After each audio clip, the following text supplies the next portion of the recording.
Welcome to This Explainer. We're embarking on a pretty intense, grimdark journey today. We're looking at a Gothic fable that asks some really uncomfortable questions about human nature, existential dread, and the crushing weight of autonomy. We are exploring a story of cosmic annihilation, but viewing it through a Nietzschean lens. That means we have to use philology, the study of how language and word meanings evolve, to basically invert everything we thought we knew. Like, what if our understanding of a word like mercy actually meant absolute, total destruction? What if freedom wasn't a joyous liberation, but an incredibly heavy burden? So buckle up, because we're stripping away all the comforting illusions of reality to look at what truly remains when the world is quite literally reduced to ash. Okay, let's dive into this with a pretty biting observation from a central figure in our fable, the verdant sage. Quote, "Humanity longs for the vinegar of their old cages." Just think about that imagery for a second. Vinegar, it's sour, it's acidic. It represents something that's spoiled or turned bad. And yet the sage is arguing that human beings fundamentally prefer this rotting, familiar confinement over true, radical freedom. It's not just that we accept our cages, we actively long for them. This one cynical quote is basically the beating heart of the entire philosophical conflict we're about to unpack. Now, to really understand why someone might actually want to stay in a cage, we have to look at the world they inhabit. Our story kicks off in a reality categorized by a completely failing moral order. Picture a piece of rotting fruit, a society that's become completely overripe and is now just decaying from the inside out. Humanity is drowning in what the fable calls the rot and toxic illusions. They're utterly enslaved by their own arbitrary identities, their debts, their hierarchical titles, and outdated values. The external world has essentially become this giant invisible prison of their own making. Here is the chronological flow of our fable that we'll be following today. We start in that old age, drowning in the rot. Then we hit year zero, a moment of absolute destruction known as the paradox of mercy, leaving behind nothing but black ash. Finally, we move into the new age, where the verdant spark emerges from that ash. We're going to walk through each of these phases to understand exactly how cosmic indifference forces humans to either create their own inherent meaning or perish trying. Section 1, the rot and the ash. Let's jump right into the arrival of the cosmic force that violently erases that rotting old world. Enter a being known as the Starfinder, or the Cold Observer. This entity brings about total annihilation, reducing the corrupt world to a literal field of black ash. This is defined as the paradox of mercy. But we really have to critique this cold nihilism for a moment. Is violently erasing reality actually a gift? The observer operates on absolute indifference. They believe that by violently stripping away the rigid laws, the debts, and those golden cages of the old kingdom, they're providing a clean void, granting humanity the terrifying freedom to begin. It's this brutal cosmic reset meant to force humans into radical autonomy, demanding we become the absolute authors of our own destiny. But it definitely leaves us questioning if absolute destruction can ever truly be called mercy. Section 2. The verdant sage emerges. As the great silence deepens over this endless field of cold silver ash, our narrative shifts.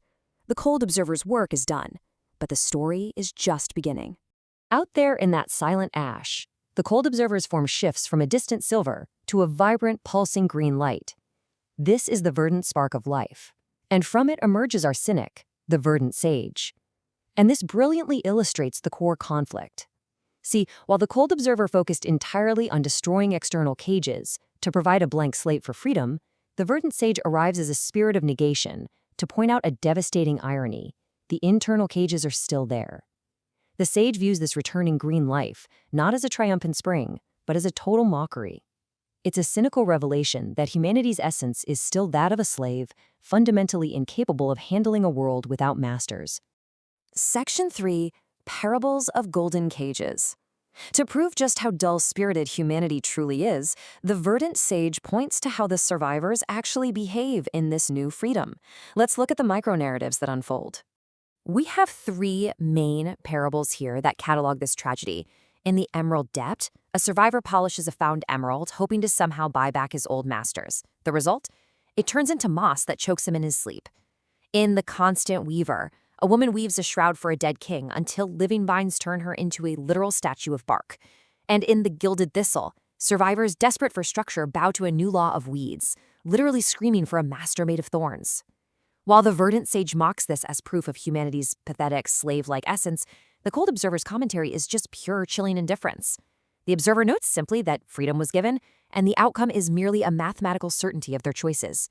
No tragedy, just cause and effect. Yet, as the sage points out, humans use their new power of becoming just to recreate their old presence.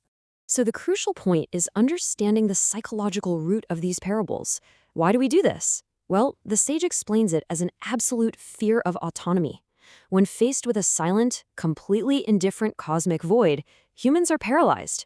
We're terrified of the responsibility of creating our own inherent meaning. So we freeze in repetitive cycles of grief. We use our hard-won freedom to build new monuments to insignificance. We prove we carry golden cages in our very souls. Because honestly, we would rather suffer under masters of thorns than exist without someone or something telling us what to do. Section 4. The Violet and the Reed. This brings us to the parable of the echoing seed, which distills this entire philosophical crisis into a single, profound choice. This choice in the ash really distills the entire crisis. On one side, a violet grows. It symbolizes genuine hope, true rebirth, and the beautiful but demanding, crushing weight of making your own choices as a free individual. On the other side grows a hollow reed, and it just echoes the comforting lies of dead gods. And the sage notes, with dripping cynicism, that humanity ignores the violet entirely. They flocked straight to the hollow reed. They choose comfortable lies because the whispers of dead gods are vastly less terrifying than facing the crushing weight of their own autonomy. Section 5. Condemned to be free. We've reached the philosophical climax of our fable, the clash between the cold observer's hopeful nihilism and the verdant sage's cynical knowledge. It all builds to this one defining existential concept. We are condemned to be free. The cold observer gave humanity the ultimate blank slate, but as the verdant sage reveals, freedom is not a light, airy, wonderful thing. It's a crushing weight. Facing absolute authorship in a silent, completely indifferent void is terrifying. And this matters immensely for us today. We really have to recognize our own daily instincts to trade our autonomy for the safety of toxic illusions, and our tendency to seek out new cages just because they feel familiar. Which brings us to the ultimate question you have to answer for yourself, staring into your own metaphorical field of black ash. Are you the absolute author of your destiny, ready to brave the frost and bloom like the violet? Or, as the verdant sage cynically claims, is humanity truly just a collection of ghosts looking for a new script to haunt? Take a hard look at the titles and masters you serve today. Are they genuinely serving your growth, or are they just your preferred flavor of vinegar? Thanks for joining me for this explainer. I'll leave you to navigate your own terrifying freedom.